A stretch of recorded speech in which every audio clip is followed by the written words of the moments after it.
Assalamualaikum warahmatullahi wabarakatuh.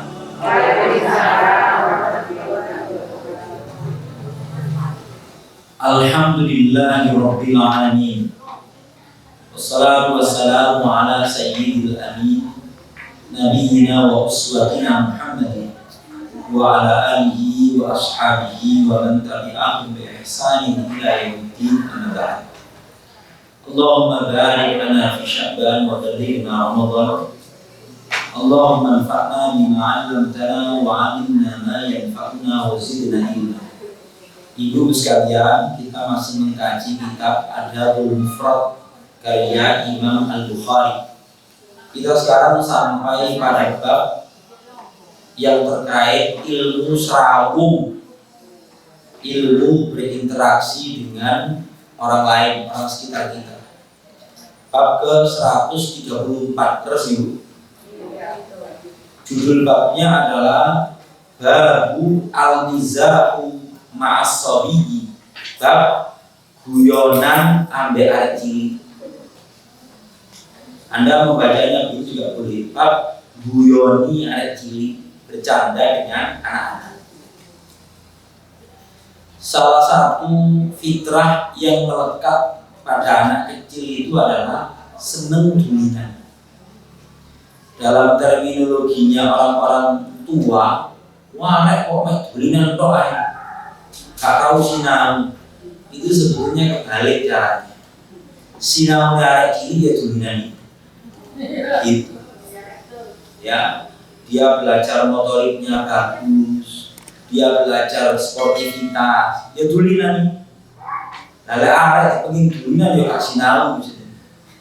Karena sing nek meneng tok iku bayar arek darah. Gitu. Di dalam surat Yusuf, ketika putra-putranya Nabi Yakub itu membujuk ayahnya supaya merelakan Yusuf kecil bermain, maka kakak-kakaknya bilang, arsilhu ma'ana ghadan yarta' wa yal'ab. Ya, izinkanlah Yusuf gak tahu nandindi, lepaskanlah bersama kami besok supaya dia rekreasi dan bermain. Itu fitrah yang melekat. Sekarang kita tengok bagaimana Rasulullah SAW. Haddatsana Abu Tayyah qala sami'tu Anas bin Malik radhiyallahu ta'ala anhu yaqul. Sahabat Anas, pembantu rumah tangga Rasulullah 10 tahun, mengatakan, karena sallallahu alaihi wasallam la yukhalifuna hatta yaqula lahin li akhin li sahih. Nabi Muhammad itu orang yang serawung. Khalaqah itu bercampur. Maksudnya serawung dalam bahasa kita. Sampai-sampai saking serawungnya beliau juga menyapa saudara saya yang masih kecil, namanya Abu Umair. Abu Umair, anak kecil. Ketika ingon-ingonnya Abu Umair, adiknya Anas ini mati, maka Rasul mencandainya dengan mengatakan, ya Abu Umair, hei Abu Umair, ma fa'alan ghair. Oh, burung peliharaanmu itu, kenapa dengan burung peliharaanmu itu? Jadi adiknya Anas bin Malik, putranya Ummu Sulaim, ibunya Anas, itu dua ingon-ingon, burung kecil, bulunya lembut, kepalanya merah. Rasulullah hilir mudik sering ke rumahnya Ummu Sulaim. Suatu ketika melihat orang arek cilik kok praupane sedih, maka Nabi guyoni dengan mencandai dulu karena kepaten peliharaannya. Paling sekalian, tidak dipersyaratkan di kitab yang lain. Ketika kita serawung ambil arek cilik, menyapa anak kecil, bahwa mereka itu harus paham dan bahasa komunikasinya harus dipandang sebagai ngergani wong tuwek. Bukankah ketika menyapa anak kecil, kadang-kadang mereka itu gak respon belas, gak iya sih? Anda tidak boleh baperan. Jangan ngomong itu enggak wasno. Jangan ngomong salah. Salah. Itu di situ disebutkan gitu. Kitab yang lain saya baca. Rasul juga gitu. Lah anak ini juga tidak merespon apa karena dilanda kesedihan kan. Saya demikian juga saya kalau sekampung ada tamu ambil anak cilik. Kadang-kadang karena bertamu ke rumahnya Ustaz, anak kecil yang masih 3, 4, 5 tahun itu dipaksa saling. Ya kan tidak semua anak kecil itu langsung ono chemistry. Nah, biarkanlah dia itu kenal dulu, tahu siapa yang dihadapi. Soal saling itu lah, gitu. Karena kalau orang tua ini melerok, sembunyi pengalaman, ya. Jadi kalau sama-sama. Yang berikutnya, hadis nomor 2 di dalam bab ini. An Abi Hurairah radhiyallahu ta'ala anhu, dari sahabat Abu Hurairah. Akhadha Nabi sallallahu alaihi wasallam biyadil Hasan al-Husain. Nabi memegang tangan Hasan atau Husain radhiyallahu ta'ala anhu. Tsumma wada'a qadamaihi ala qadamaihi tsumma qala taraqa. Kemudian meletakkan kaki anak kecil itu di atas kaki Nabi. Tsumma qala taraqa. Taraqa itu joro-joro menek oleh climb, bahasa Inggris climb, panjat saya, ayo, itulah guyonan negara kiri, dan itu memasukkan kebahagiaan ke jiwanya seorang anak. Kalau kadar melebu oma, nyekel ban, ayo lempar-lemparan, paling 15 kali lemparan, nggak sampai 5 menit terus bosen nih. Yang dulu sih. Lah orang besar itu, sebisa kita ini, ikulah mentelengi gadget 15 menit itu dulu. Tapi dulinan ya anaknya dewi, yang itu membangun bonding, keakraban, semua macam dampaknya itu bagus. Itu tidak sempat bisa ini. Jadi untuk kritik untuk kita itu ya, untuk kritik terutama ya tolong diberitahu suami Anda. Yang ini itu diberitahu penting banget. Nah, bab ke 135. Babu husnul khuluqi. Bab berbudi pekerti yang baik.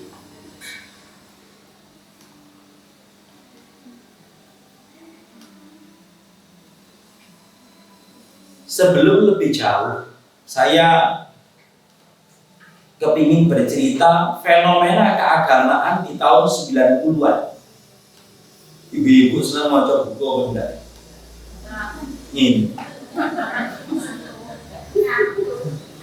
Dulu ada buku saya baca tahun 91-92. Di Indonesia ini dilontarkan sebuah pemikiran namanya ada kesalehan ritual, ada kesalehan sosial. Ibu-ibu melendi, wonge gak ahli tahajud, sholatnya itu ya pokoknya sholat 5 waktu, tapi ada tonggo api lomane luar biasa. Ini melendi, ini nomor 1. Nomor 2, wonge ahli tahajud, ahli maca Quran, ahli pengajian, tapi medite kagak diceritano. Melendi. Atau bahkan kalau Anda berinteraksi di kampung, itu contohnya perbandingannya lebih ekstrim. Lah itu si fulan sholatnya gak tapi ada tombol api, itu poso ya poso, terawih tapi lambe ya Allah. Sopo nggak mungkin sing selamat itu ya. Asalnya mirip, bingung sholat istiqoroh di sini. Ganti dulu Itu pertanyaan-pertanyaan jebakan untuk memperbandingkan sesuatu yang kadang-kadang kita nggak dikasih opsi yang ketiga.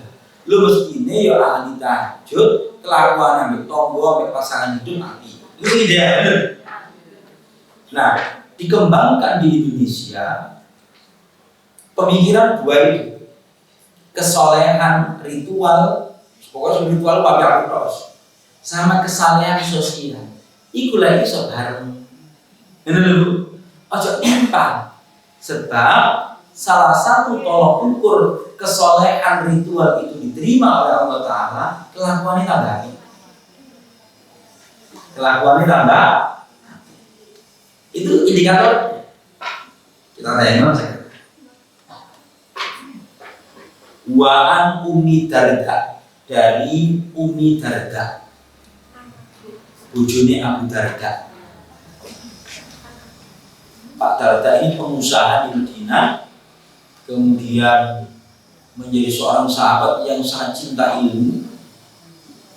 Darda itu perempuan loh, ya. Darda itu perempuan. Katanya dilamar sampai anaknya presiden ini ditolak ada Abu Darda. Dirabekno ambek wong biasa. Nah, ini Abu Darda dan Ummu Darda. Karena Darda itu terkenal kecantikan. Tapi saya ingin bisa ini di sini. An Ummi Darda, ayo perhatikan ini redaksi hadisnya Bu. An Ummi Darda, dari Ummi Darda. An Abi Darda, dari Abi Darda. Ani Nabi Sallallahu Alaihi Wasallam, dari Nabi Sallallahu Alaihi Wasallam. Maksudnya gini loh. Yang meriwayatkan hadis ini sahabat namanya Abu Darda. Lah Abu Darda itu cerita orang bojone. Ini otokritik untuk kita. Saya itu senang pengajian itu suami istri ini. Saya supaya dapat pencerahan dulu. Sebab ibu-ibu itu ada pencerahan, itu orang sing lanang. Gue cari ustaz. Gue cari ustaz. Itu satu. Timpang dan kemampuan orang menyampaikan kepasangan hidupnya itu tidak semuanya sempurna dan bisa. Dulu, itu lek salah tompo, waduh. Cuma kan bahasa lo ngajian. Boleh. Bukan nanya hukum tadi. Ya. Nah, ini hebatnya adalah tarbiyah pada komunitas murid-murid Rasulullah, sahabat Rasulullah itu begitu bagus. Seorang suami memberikan penyampaian agama kepada istri. Itu lebih garis bawah. Ya, saya lanjutkan. Nabi Muhammad Sallallahu Alaihi Wasallam bersabda, "Ma min syai'in, tidak ada sesuatu fil mizan, di dalam timbangan amal, afqal sing lebih abot dan berbobot min husnil khuluq, dibandingkan budi pekerti yang baik. Dibandingkan budi pekerti yang baik. Jadi sing wedok tutur katai nang sing lanang sopan. Agenda-agenda kebaikan sang suami didukung, tidak dibentahkan, bahkan disempurnakan. Itu budi pekerti yang baik. Sebab ada tipe-tipe orang yang selalu menggembosi dan ngendol-ngendol. Jadi apalagi bahasanya orang Jawa itu wani ambek wong lanang. Jadi tabiatnya bantah. Tabiatnya bantah. Itu tidak baik. Demikian juga ukuran seorang laki-laki yang baik itu juga begitu. Budi pekertinya baik kepada pasangan hidup. Ibu sekalian, saya tadi pagi itu membaca sebuah kitab tafsir di sebuah masjid. Surah An-Nisa ayat ke-117. Gak usah judul apa, cerita intinya. Intinya begini. Tidak semua rumah tangga mengawalinya itu dengan cinta. Enggak. Tapi omonganku ini gak dipercaya, ambek sing dididik, ambek sinetron, ambek telenovela. Sebab bapak ibu saya ketemu gak semua cowok soalnya 10 terus gak cinta. Sahabat Umar bin Khattab radhiyallahu ta'ala, dia bilang yang menyebabkan tumbuhnya cinta itu adalah sikap pasangan hidup itu baik kepada pasangannya. Orang wong pacaran 6 tahun, rumah tangganya 6 dino. Iki asli. Asli. Ya, begitu. Jadi yang melanggengkan dan meningkatkan perasaan cinta itu adalah muasyarah atau budi pekerti pasangan kepada pasangan. Itu sih meningkatkan cinta. Jadi sahabat Umar, tidak semua rumah tangga itu dibangun awalnya dengan cinta. Apa mana wong biyen, wong kate rabi, pokoke namanya apa? Bener ya ketemu waktu itu. Coba yang sekarang itu dino I love you sebelum akad. Tapi kelakuannya ketika berumah tangga jelek, tidak memikul tanggung jawab rumah tangga selama. Kira-kira potensi buyar tinggi apa? Itu. Jadi cinta itu bersemi gara-gara budi pekerti yang baik.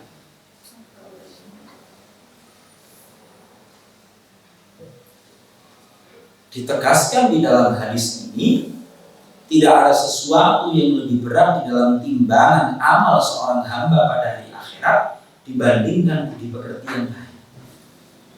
Ini perlu diwaspadai loh Bu ya. Anda tidak masalah, misalnya Anda ahli tahajud, udah ahli ini mungkin pengajiannya sepekan sekali itu tekoh. Tapi sikap hidup kepada anak, mantu, pasangan hidup api, derajatnya diukur. Karena budi pekertinya baik. Nah, yang berikutnya hadis nomor 2 di dalam bab ini. Wa an Masruq tapi an Abdullah bin Amr ibn al-As radhiyallahu ta'ala anhu qala lam yakunin nabiyyu sallallahu alaihi wasallam fahishan wala mutafahishan. Nabi itu bukan orang yang keji dan di situ terjemahan apa? Gimana? Ya, memang mentransfer ke bahasa lain itu repot ini. Fahish itu dosa sing buruk banget. Mutafahish itu boleh jadi adalah maknanya itu omongannya rusuh, misuan, ngilono wong, nyatu gitu. Mutafahish perkataannya kotor.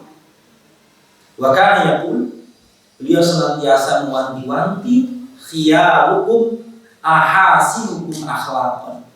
Orang yang terbaik di antara kalian adalah yang paling bagus budi pekertinya. Yang paling bagus budi pekertinya.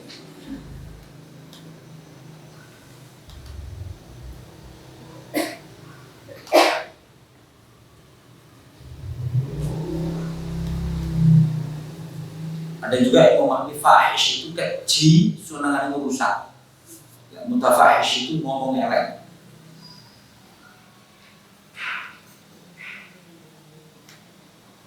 Ibu-ibu perlu mewaspadai ya, itu dia.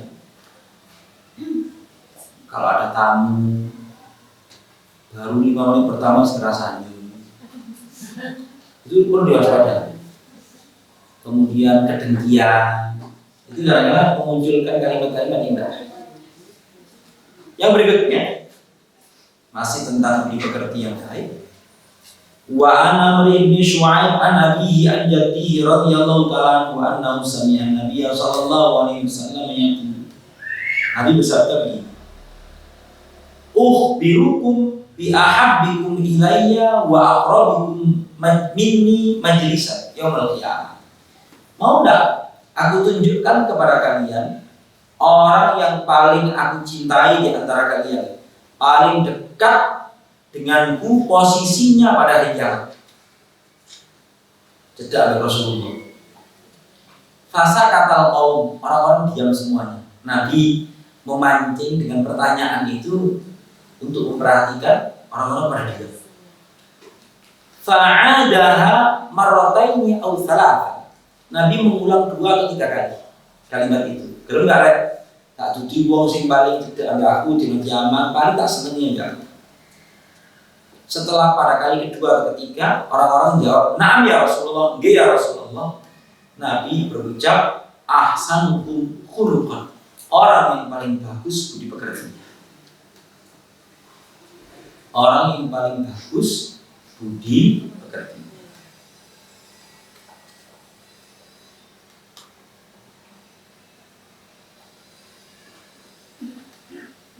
Mengukur budi pekerti itu Bu ya, ngukure dengan orang yang hari-hari bersama kita, pasangan hidup, anak, mantu, cucu, tetangga. Itu orang yang tahu keseharian kita. Oh ini ya posisi. Nah kalau ketemu ini sepakat sekali terus Anda mengatakan, wong itu api, mau menjelang kampanye, dulu wah kabeh wong iki.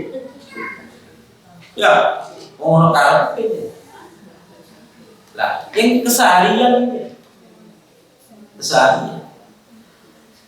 Jadi kenangannya istri Rasulullah itu ya melalui hal-hal yang simpel. Nabi itu gak cerewet soal mangan. Nabi itu begini, simpel-simpel.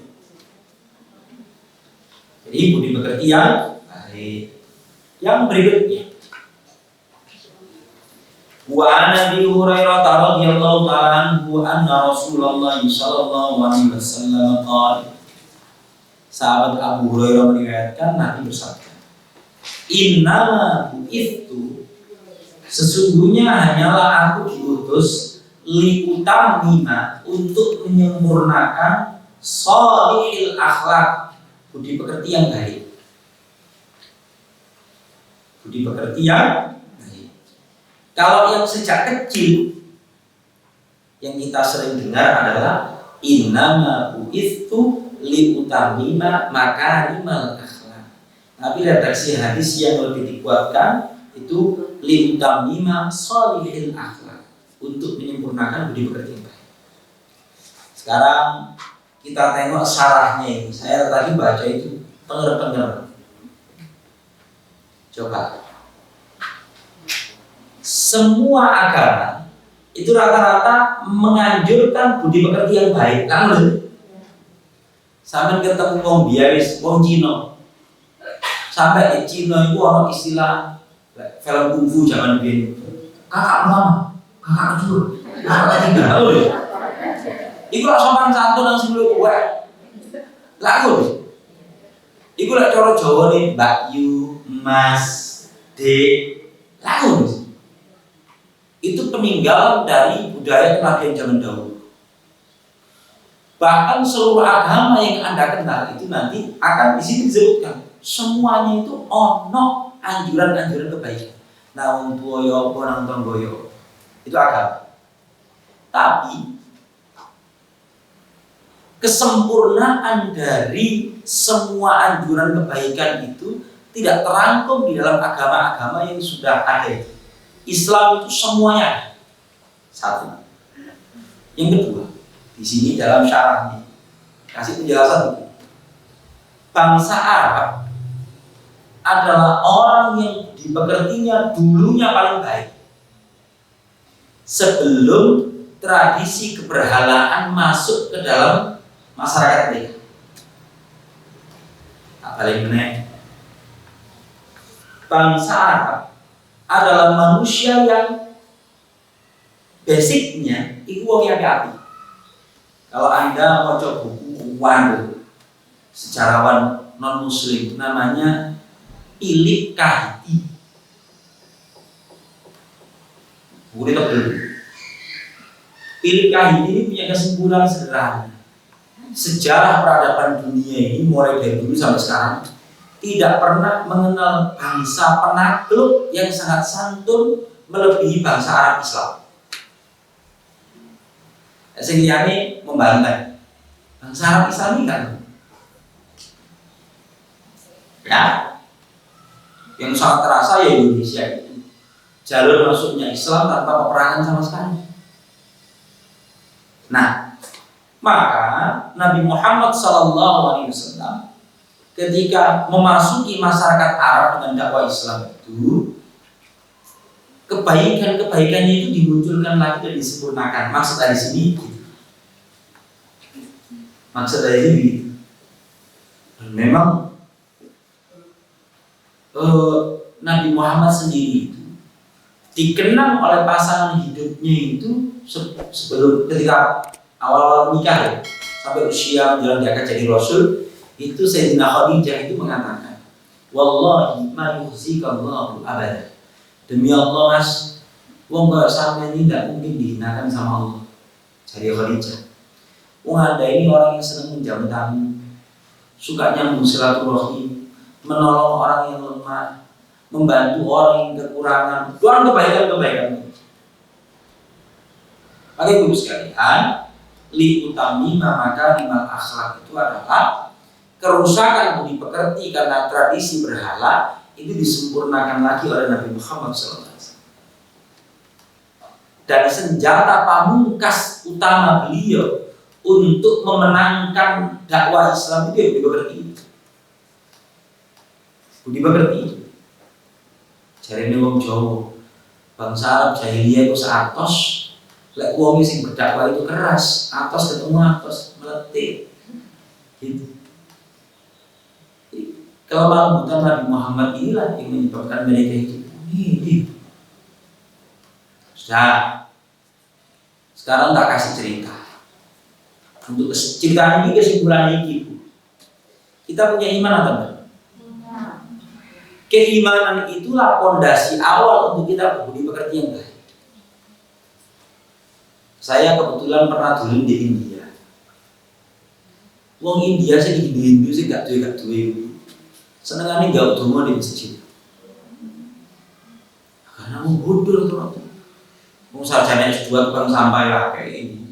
Susah itu nih. Ya. Dan kempronin luar biasa. Di atas rata-rata.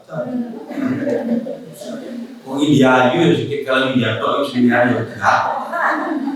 Nah, ibu sekalian, begini. Ada pertanyaan kepada orang ini. Sampean ibu kok meminta doa kepada kami orang-orang Islam itu? Apa kata mereka? Jawaban fitrahnya itu. Ini dengarkan. Saya lihat Anda itu orangnya baik-baik. Kalau Anda itu baik, Tuhan Anda pasti baik. Bisa? Pahami? Kok peserta pengajian kok berduduk kalau buyutnya orang itu halu ngononya. Loh ini otokritik untuk kita. Kalau usah ahli pengajian kok gak tambah santun, gak tambah diambil tonggo. Gitu loh. Jadi orang luar kita, non muslim itu menilai begitu. Agama ini, uang itu api-api. Lek uangnya api-api, mesti Tuhannya api. Tapi kok berduduk, kereng, penggali bermuri. Tuhan itu sangat bermuri. Ya, semakin kita ini belajar agama, semestinya cuatan budi pekerti kita itu semakin baik. Kalau maksudnya kesimpulan itu. Yang berikutnya, itu tadi cerita asli dulu ya, ke India itu. Wa an Aisyah radhiyallahu ta'ala anha qalat, di antara budi pekerti yang baik itu caranya ini. Ini nanti caranya ini dalam beragama itu caranya ini. Apa? Sayyidatina Aisyah radhiyallahu ta'ala anha berkata, "Ma khuyyira Rasulullah sallallahu alaihi wasallam baina amrayn." tidaklah Rasulullah SAW diberi pilihan sikap atau cara beragama. Dua hal. Illah taro aisaruhuma malam yakun ithma. Kecuali beliau akan memilih yang paling ringan, yang paling gampang, selama itu tidak dosa. Selama itu tidak dosa. Pakai contoh. Dia memahami ini kudu tak contoh. Anda lagi safar. Safar itu ketua rombongannya orang semuda saya, terus yang dipimpin itu bloknya wong sing sekolah entek dunya, profesor, ora diatur. Nah, ora. Biasanya kan diatur. Wadah itu aneh. Nah, mari sekalian. Kita kadang-kadang dihadapkan pada pilihan-pilihan. Niki sholatnya terbundi. Lah amir safar. Itu orang sudah berpengalaman. Biasanya. Ini ikut tekonnya yang ini. Memberitahu kita, Pak, nanti Ibu untuk kemaslahatan agenda kita selanjutnya sholatnya di kamar hotel masing-masing. Wah, orang pertama usahanya. Iku sampai ya, asing tua ini. Si kelebihan jalur jam butuh istirahat sholat loh. Jadi ukur itu adalah dari yang paling mudah. Aisyah rumah malam yakun ithma. Bodoh-bodoh sholati. Selama tidak dosa ya gak apa-apa. Menghimpun energi supaya agenda selanjutnya itu lebih nyaman. Itu satu. Yang kedua, soal misalnya jamak qashar. Iya bodoh, mana yang paling mudah? Soal memilih rakaat yang panjang atau rakaat yang pendek. Ya pilih yang pendek. Aja betul-betul. Lek sampean salat dhewe jawab-jawabna ndak masalah. Jadi, ma khuyira Nabi sallallahu alaihi wasallam baina amrayn. Nabi tidaklah memilih di antara dua hal kecuali beliau memilih yang termudah, yang tergampang selama itu tidak dosa. Gampang loh? Hah? Itu bahasa tak kayak kembangan termudah, gampang, ringan.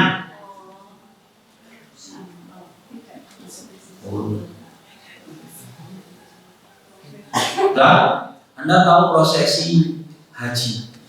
Itu prosesi haji itu reno-renoe Rasulullah jawab itu puluhan. Ya Rasulullah saya ingin mencukur buat belek ya. Ya Rasulullah saya ingin menjalankan barang jumrah terus begini ya. Ya Rasulullah saya ingin begini ya. Tidaklah Nabi disebutkan beberapa kali yang bilang iya, gitu. Oke? Para yang sekalian, fa'idakana ithman, tapi lah itu dosa. Karena abadun nas minhu. Nabi adalah orang yang paling jauh meninggalkan hal itu. Kakak, tidak ada toleransi lagi. Itu dosa. Wa man taqama Rasulullah sallallahu alaihi wasallam bin nafsi. Nabi Muhammad itu tidak pernah pegel terus balas dendam. Pegel terus balas dendam karena dicela terus balas. Itu bukan tipu. Illa antun tahaka hurmatallahi ta'ala, kecuali apabila keharaman dari Allah dilanggar. Fayantaqimu lillahi azza wa jalla, maka beliau menuntut karena Allah. Jadi Nabi pernah waktu mau memasuki kota Makkah, Fathu Makkah, Nabi membawa 10.000 pasukan. Gue lagi ketemu ada si fulan, sekitar 6 orang, Tatenono. Meskipun dia bersembunyi bergelantungan di Islam Ka'bah. Ibu lah bahasa nih. Kepegelan namanya. Oh no, kepegelan. Karena Nabi sudah berpesan begitu. Rupa-rupanya orang-orang yang disebutkan tadi itu memang pernah melakukan pelanggaran yang sangat. Jadi penyiksaannya kepada umat Islam itu sangat. hati-hati diincar teman-teman. Melakukan pelanggaran. Di antaranya sopo ini disebutkan di sini orang-orang yang disebutkan Uqbah bin Abi Mu'id dan Abdullah bin Khotal. Itu orang yang sangat keterlaluan. Sampai putrinya Nabi itu sampai keguguran lutut unta. Karena ditabrak unta dari surga. Yang berikutnya wa an Zubair an Murrah an Abdullah radhiyallahu ta'ala anhu qala. Sahabat Abdullah bin Mas'ud beriwayat. Ini hadisnya itu terputus.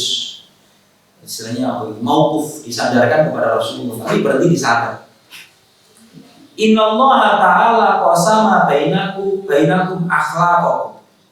Sesungguhnya Allah Ta'ala membagi di antara kalian itu budi pekerti. Kama qasama bainakum arzaqakum. Sebagaimana Allah membagi rezeki di antara kalian. Budi pekerti yang baik itu juga rezeki dibagi oleh Allah Ta'ala. Ono wong iku tutur katanya halus, budi pekertinya halus. Ono sing gak ngomong kasar. Itu juga anugerah Allah Ta'ala yang berbeda-beda. Sesungguhnya Allah membagi di antara kalian budi pekerti sebagaimana Allah membagi di antara kalian itu rezeki. Ono sing dilapangno, ono sing disempitno. Rezeki lah ono. Wa innallaha ta'ala yu'tal mala man uhib wa man la yuhib. Sungguh Allah memberi kekayaan kepada orang yang dicintai dan yang tidak dicintai. Kepada orang yang dicintai dan orang yang tidak dicintai. Wa la yu'til imana illa man yuhib. Dan Allah tidak menganugerahkan iman kecuali kepada orang yang dicintai.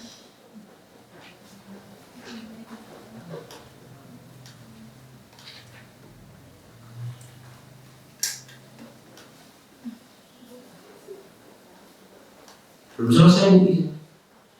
Wa man dhanna bil mali ayyunfiqahu. Barang siapa yang punya tabiat medhit untuk berinfak. Si guru, si komani. Wa khafal aduwa ayyujahidahu. Dan takut ikut serta berperang menghadapi musuh. Wahabal laila ayyukabidahu. Gak kuat capek sholat malam. Gak kuat capek sholat malam. Falyukthir min qawli. Maka hendaknya dia memperbanyak ucapan la ilaha illallah subhanallah walhamdulillah Allahu akbar.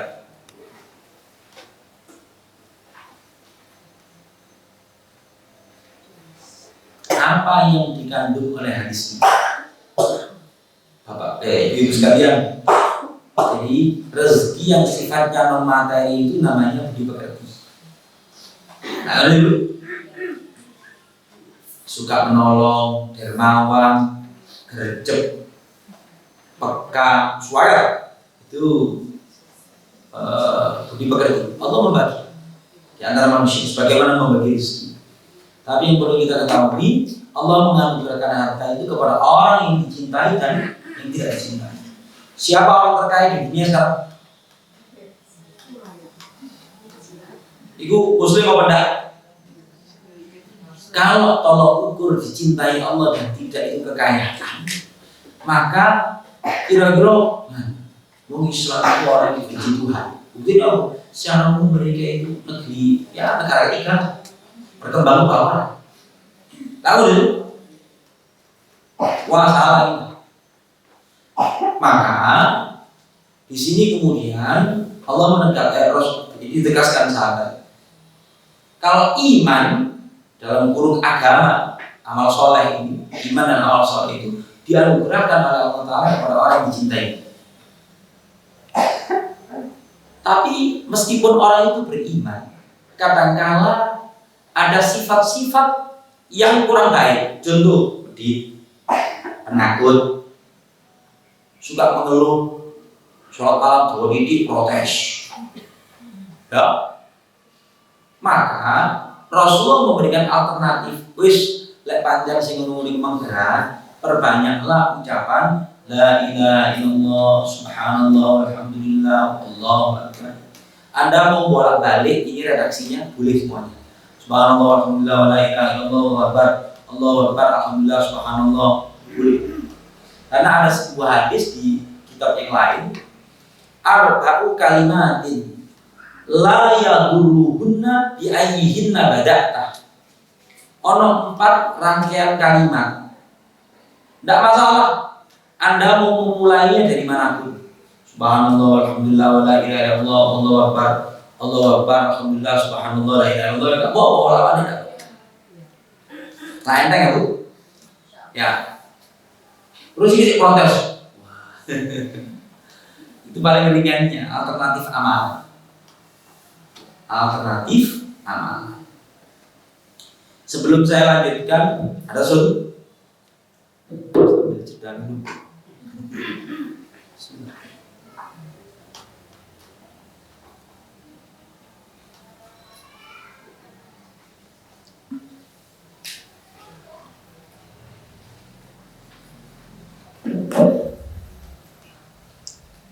Alhamdulillah.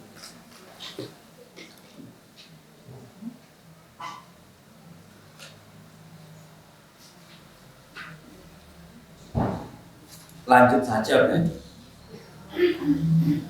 Bab ke 136. Ini cocok. Bab pertama tadi kita mengkaji guyonan ambil arek cilik. Bab kedua budi pekerti. Bab ketiga sekarang adalah sahwatun nafsi, loman, dermawan, juga bisa jiwa yang lapang. Jiwa yang lapang.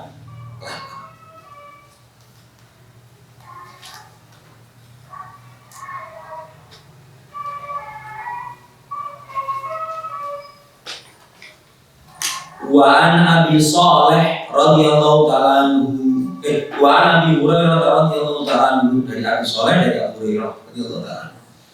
Ani Nabi sallallahu alaihi wasallam qala, Nabi bersabda, laisal ghina, bukanlah kaya itu an kathratil aradi, dengan banyak aset,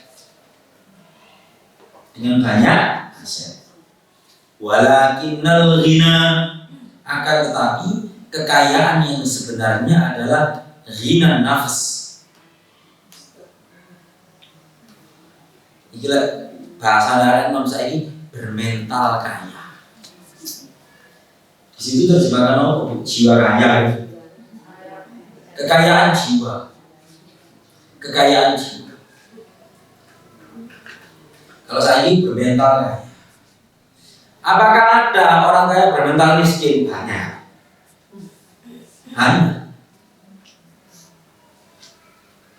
Ono sindiran guyonan beberapa profesor ngomongan saya. Wong iku lek sugih. Wiritane iku yo ngekeki weh-weh iku. Kedermawanan itulah pikirnya. Ora wong sugih penggaweane salat duha. Ngrebut suara golongan. Iku kuyone iku. Begitu.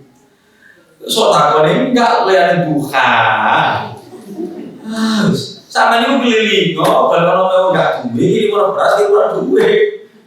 Iku amalan sampean, sugih kok lari duha. Halah. Jarene wong kampus disorientasi amal. Nah, bisa dipahami Bu ya? Iya nih, ngono. Ukuran kekayaan yang sebenarnya itu adalah bukan banyaknya aset.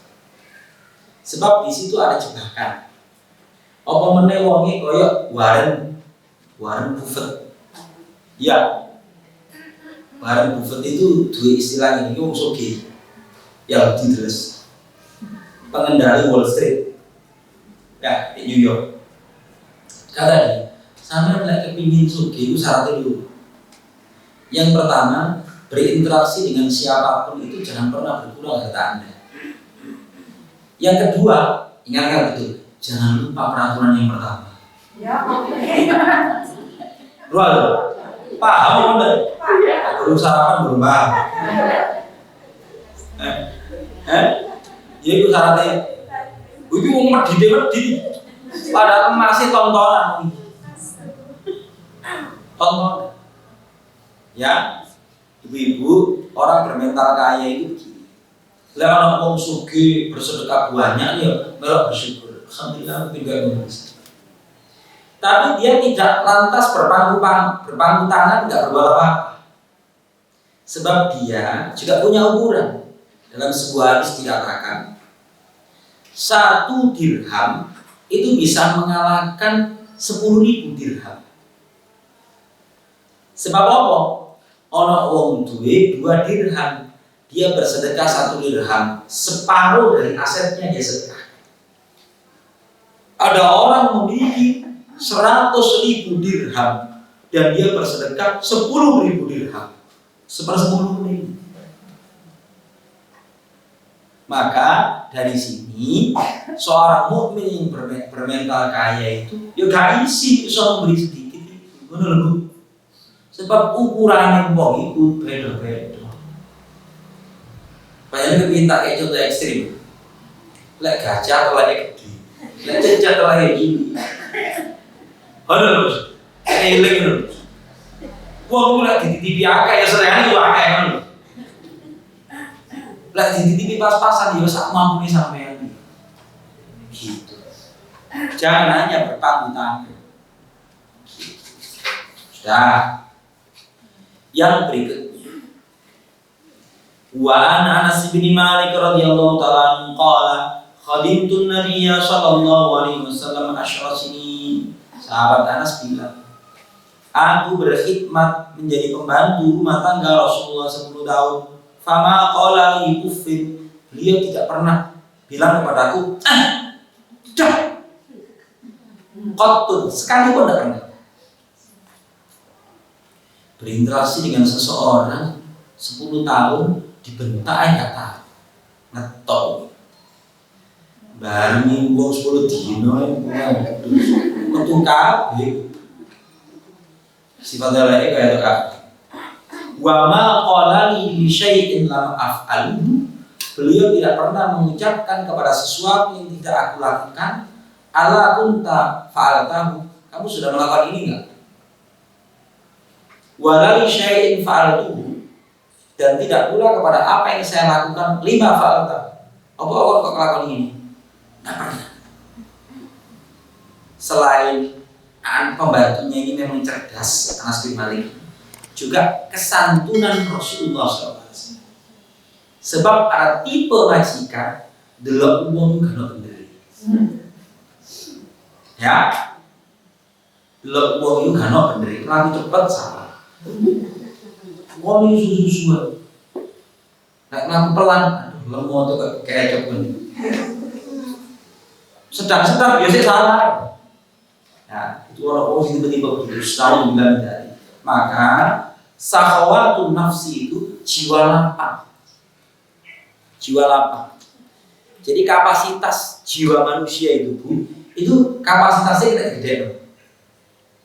Lah semestinya iman, kajian, amal soleh itu melapangkan jiwa. Itu semestinya gitu. Yang berikutnya,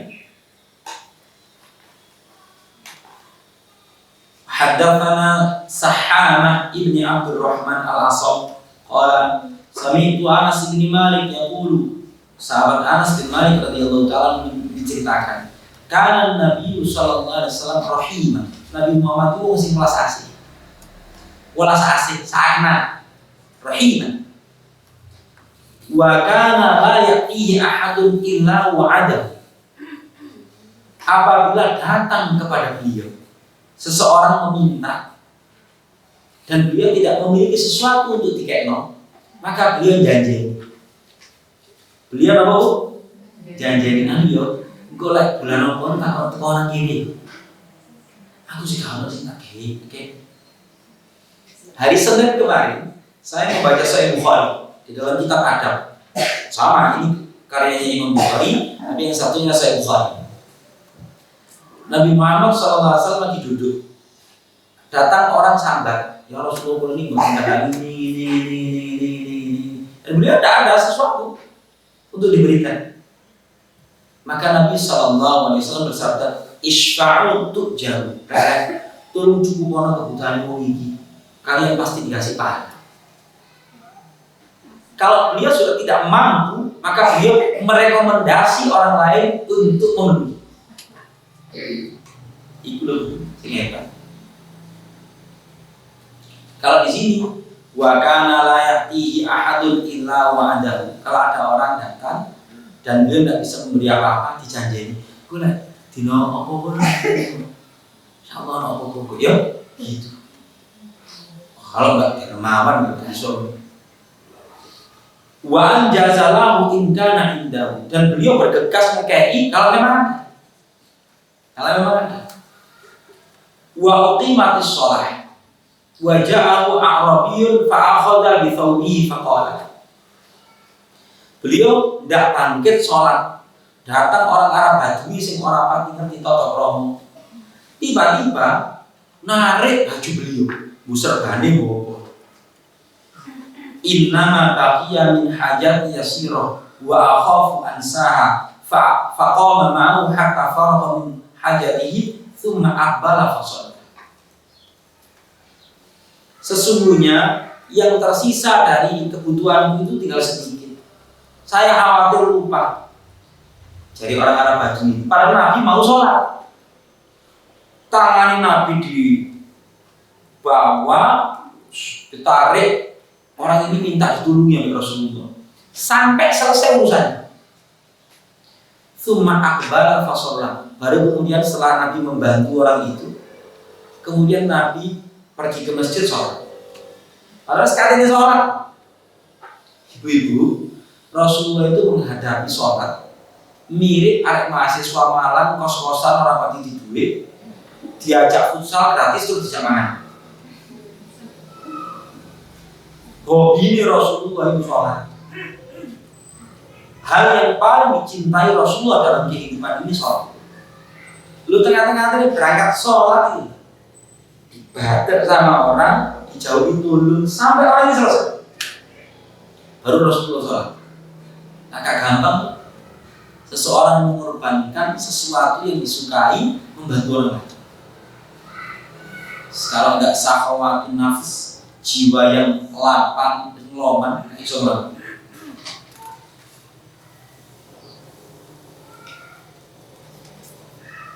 Tapi kok loman,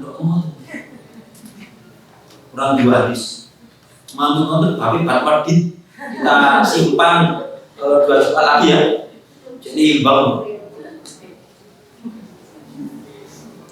Haddatsana Sufyan an Ibnul Munkadir an Jabir radhiyallahu ta'ala anhu qala ma su'ila an-nabiy sallallahu alaihi wasallam syai'an faqala.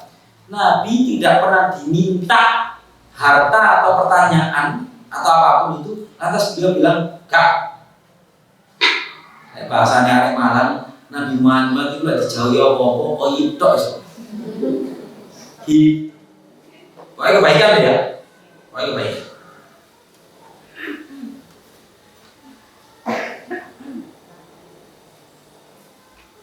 Terakhir, wa Abdullah bin Zubair. Abdullah bin Zubair itu keponakan Sayyidatina Aisyah, putranya Asma binti Abu Bakar, dari suaminya namanya Zubair ibn Awwam. Abdullah bin Zubair. Ma ra'aitu imra'ataini ajwadu min Aisyah wa Asma. Jari ini Abdullah bin Zubair. Bu, saya tak jelaskan profilnya dulu. Abdullah bin Zubair putunya Abu Bakar. Abu Bakar itu dua anak dari istri. Yang satu namanya Asma Abdurrahman. Dengan umuruman ibunya Aisyah itu ada Abdullah. Nah, jadi ini Abdullah bin Zubair otomatis anaknya Asma. Saya tidak pernah mendapati dua orang wanita yang lebih dermawan. Saya tidak mendapati dua wanita yang lebih dermawan daripada Aisyah dan Asma, ibuku Dewi. Jadi ini Abdullah.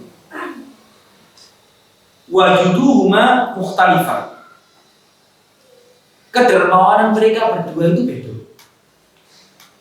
Bentuknya itu beda. Amma Aisyah fakanat tajma'u syai' ila syai'. Lek Sayyidatina Aisyah itu senengane ngelumbukno terus dikekno. Hatta idza kana ijtama'a indaha qasamat sakit belum. Dibakar. Itu Sayyidatina Aisyah. Wa amma Asma fakanat la tumsiku syai'an bighad. Adapun Asma ibuku iku gak pernah nyimpen untuk ini. Kamu milih. Saya baru tahu ceritanya. Wah, ceritanya. La tumsiku syai'an bighad. Bersikap semacam ini ibu sekalian, gak usah nenteng suki. Ya. Imam Asy-Syafi'i rahimahullah ta'ala itu orang yang bukan kaya. Imam Syafi'i. Tapi beliau itu menjadi ikon kedermawanan. Sebab nang dia mencolok Imam Syafi'i itu akeh wong suwoman, kayak akeh. Lah Imam Syafi'i wis kedue akeh, wis dikek orang konco nang dulus. Begitu. Kedermawanannya itu luar biasa.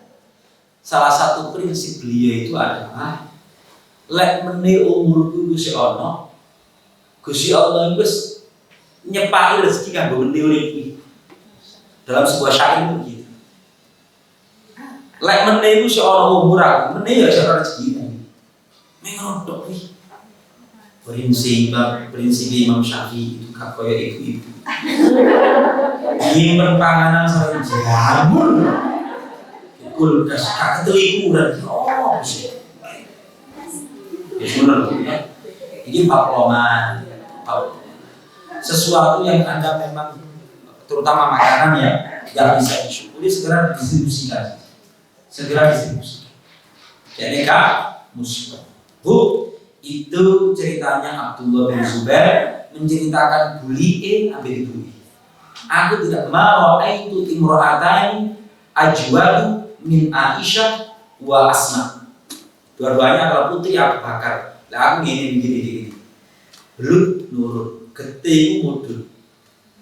Abu Bakar wong ya ngono. Abu Bakar itu wong ya ngono, Abu Bakar. Orang yang menghimpun kedermawanan dan tutur kata yang lembut itu Abu Bakar. Sehingga tidak ada satupun keluarga besar sahabat yang seluruh keluarganya masuk Islam kecuali Abu Bakar. Pertanyaannya,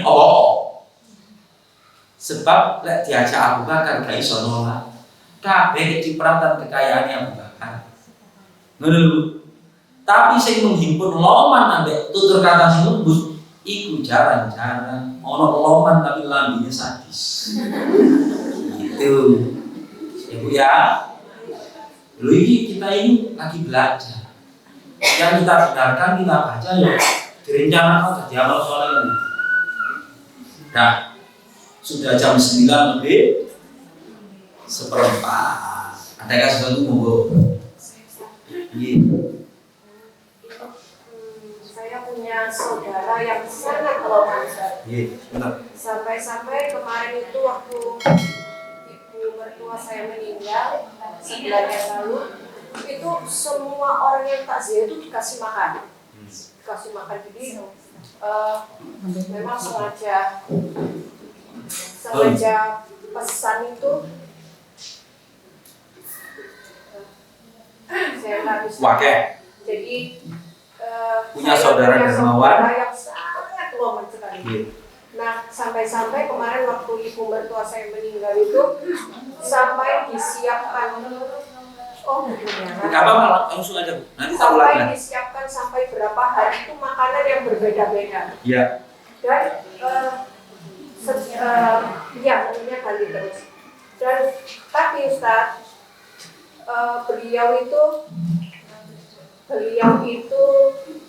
memakai uang yang itu tadi, uang yang dari takziah itu tadi. Karena kan pertanyaan apa? Itu apakah bolehkah Ustaz seperti itu? Uang takziah. Bismillahirrahmanirrahim. Ibu sekalian, takziah itu artinya apa? Menghibur. Takziah itu apakah harus ngekek duit? Tidak. Nabi bersabda, "Isna'u li ali Ja'far ta'ana qad ja'atuhum amrun yushghilu." Tolong rek gaekno makanan untuk keluarga Ja'far, karena Ja'far sepupunya Rasulullah wafat. Karena telah datang kepada mereka sesuatu yang membuat mereka lalai dari makanan. Jadi wong sing keserimpaan itu digaranti makannya cukup. Kayak saiki uang buka itu untuk didilaun. Ya. Uang duka itu miliknya orang yang meninggal atau miliknya keluarga? Miliknya apa? Keluarga. Maka ya boleh. Satu. Yang kedua, kalau diambilkan dari harta orang yang meninggal itu salah. Karena itu si hawaris belum nggono bagi-bagian. Hai sapa sing kudu jelas. Jadi kalau uang takziah ya diomongno sing penak. Diomongno sing penak. Diomongno sing penak itu dengan keterbukaan, dengan adem mikir. Iki enak diapa duit sak ini. Itu keputusannya bisa berbeda-beda. Iki duit takziah iki jadi dadi amalan iman, ayo disumbangno nang masjid ono urun. Ada enggak gitu, guys? Terutama di Jawa dan Lombok. Iku jor-joran, ke Jawa penting dino, ke Lombok sangat dino. Mana Lombok ya? Hah? Jadi tradisinya memang pedes. Sehingga kuat ya waduh, berat. Ya, nah itu boleh. Itu tuh boleh. Wallah habis. Agak sulit. Monggo. Tentang akhlak yang baik tadi. Ya. Tadi kan disebutkan tentang akhlak baik, terus kita itu akhlak sebaliknya tentang calon pemimpin kemarin kan dari beberapa pilihan itu kan ada yang akhlaknya yang baik, tapi kok tidak semua orang suka. Apakah itu termasuk rakyat itu kan mencerminkan pemimpin mencerminkan rakyatnya? Apakah memang akhlak kita itu seperti ini? Sehingga banyak yang tidak suka dengan akhlaknya yang baik. Udah? Kok takoni tanggal 20 kok. Udah tanggal 14 kayak apa? Sudah nyoba tanggal 12 apa di sini. Tahu. Ibu sekalian, wong ibu pertimbangan itu tidak semuanya sama dengan kita. Sama senang bercelah itu sehingga ada serawon atau apa. Terus orang menek, ini orang tahu campuran. Gitu loh, memilih pemimpin juga seperti itu. Itulah pertimbangannya Anda. Dan orang itu bersikap karena pengetahuan yang ada pada dia, karena apa yang dia tekuni, informasi yang datang kepada dia. Nah dia jualannya keputusannya berbeda-beda. Menurut terus, apakah hal itu mencerminkan kita? Oh iya, bahasa hadisnya karena takunu yuwallaikum. Ya apa aku ya yang menipu, begitu. Ya. Ya wis turun aku. Kalau terlikur ini kan. Oke. Assalamualaikum warahmatullahi wabarakatuh.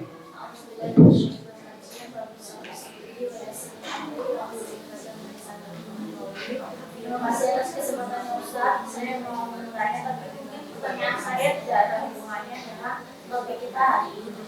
Saya ingin bertanya kan, antara laki dan perempuan yang masih asing itu kan kalau berhawat itu berdosa ya misalnya. Nah, kalau misalnya dalam konteksnya Gojek, GoRide itu kita jadi penumpangnya ini GoRide itu apakah termasuk berhawat ya Ustaz ya? Iya. Yang pertama jawabannya saya tidak tahu. Satu, berikut. Memang beberapa guru saya ketika jawab pertanyaan begitu itu memberikan solusi bukan jawaban. Yola iso, lek sama ning wong lanang yang golek sing lanang penumpangi, sama wedok golek penumpang wedok. Begitu. Tapi kadang-kala cap cicut, acak. Saya kan punya kegiatan seneng nge-grab. Saya nanti segera terus cuma mobil aku udah parkir. Kadang-kadang ibu-ibu sepun khawatir, dia ini tuh kayak merasa mendolimi orang gue tak penting ya. Tapi gini yo, gak pilihan kadang-kadang katanya di cancel seakan mobil. Kadang-kadang gambarnya lanang supir atau lu tuh, yo gitu. Ya sampean gaya perusahaan Gojek syariah. Jadi menjadi solusi. Begitu. Ya. Ini ranah yang tidak ideal. Mana-mana dulu itu berusaha jawab, dan pas sepeda motor, jadi kayak sekat apa-apa. Tapi itu pun tidak menjamin itu aman dulu. Tidak menjamin. Aku tahu ini, sementara maksudnya. Terakhir, tentang iman yang kita kaji.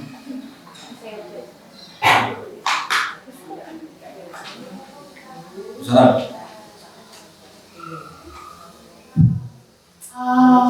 Tadi kan dikatakan kita harus berbuat baik kepada pembantu kita.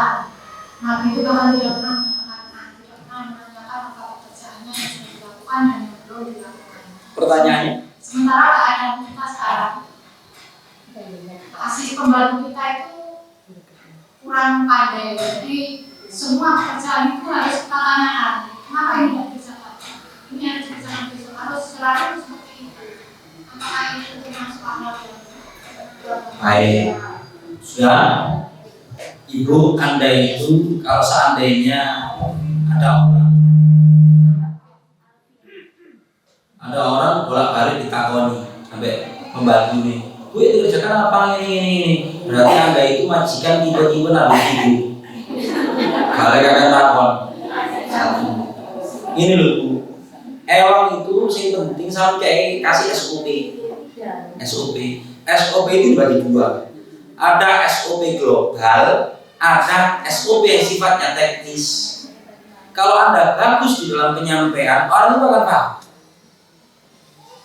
itu akan paham. Gampang tuh ini. Nabi Muhammad SAW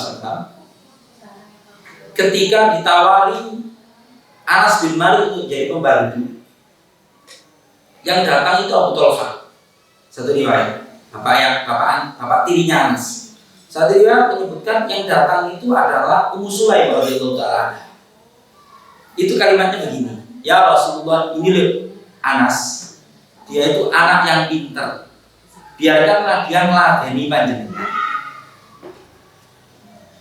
Lah kalau Anda itu pembantu gak pati pintar, ya sudah kasih pekerjaan yang sekiranya dia itu nyanda. Saya mungkin termasuk seperti Anda. Ditakoni bolak-balik itu saya nggak senang. Pegawai ini terus kerjaan orang. Tapi kalau memang Anda tidak suka mendetilkan, kira-kira orang rumah Anda itu yang bisa mendetilkan pekerjaan, itu Anda kasih pendelegasian, tolong jelas ngomong ini. Daripada Anda nanti bersuku pendek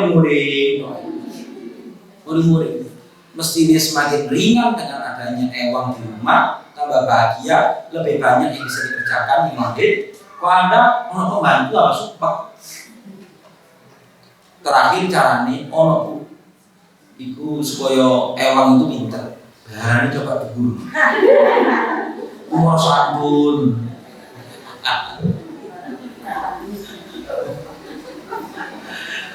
Ya wis.